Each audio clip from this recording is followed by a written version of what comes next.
Are you thinking of buying a fixer-upper home? This can be a great opportunity for those who are willing to put in the work and have a vision for the end result.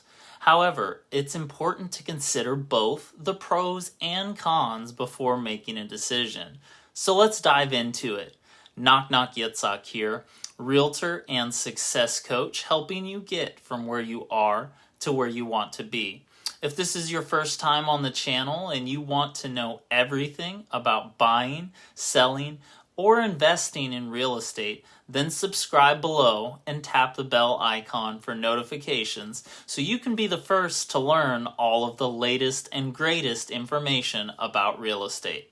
I get calls and texts every day from people just like you looking to make a move, and I love helping. Whether you're looking to move in 9 or 90 days, give me a call, shoot me a text, send me an email, or schedule a Zoom call. I'm happy to help you make your next move a smooth process. All right, one of the biggest advantages of purchasing a fixer-upper home is the potential for savings. These types of homes are often priced lower than move-in ready homes, and buyers can often negotiate a lower price based on the amount of work needed. Another advantage is the opportunity for customization. With a fixer-upper, you have the chance to create a home that is tailored to your specific needs and design your preferences. However, there are also some downsides to consider. One of the biggest challenges of purchasing a fixer-upper home is the added work and costs of renovations. Depending on the extent of the renovations needed, it can be time-consuming and an expensive process.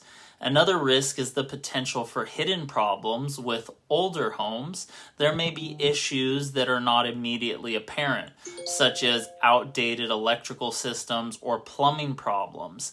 These type of issues can quickly add up in terms of time and money.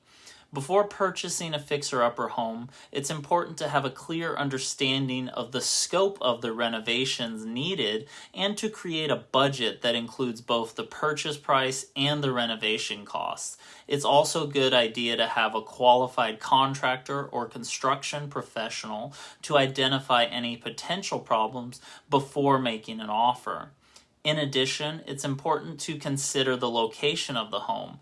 While a fixer-upper in a desirable neighborhood can be a great investment, a home in a less desirable neighborhood might not appreciate as much in value. Ultimately, whether you purchase a fixer-upper home or a move-in ready home depends on your personal preferences and goals. If you're willing to put in the work and have a clear vision for the end result, then a fixer-upper can be a great investment. In summary, while purchasing a fixer-upper can offer potential savings and customization opportunities, it's important to carefully consider the added work and costs of renovations, as well as the potential risks of hidden problems. And it's always a good idea to work with a qualified professional and create a budget before making an offer on a fixer-upper home. I hope this information was helpful, and remember, whether you're thinking about moving in 9 or 90 days, feel free to give me a call, shoot me a text, send me an email, or schedule a Zoom call.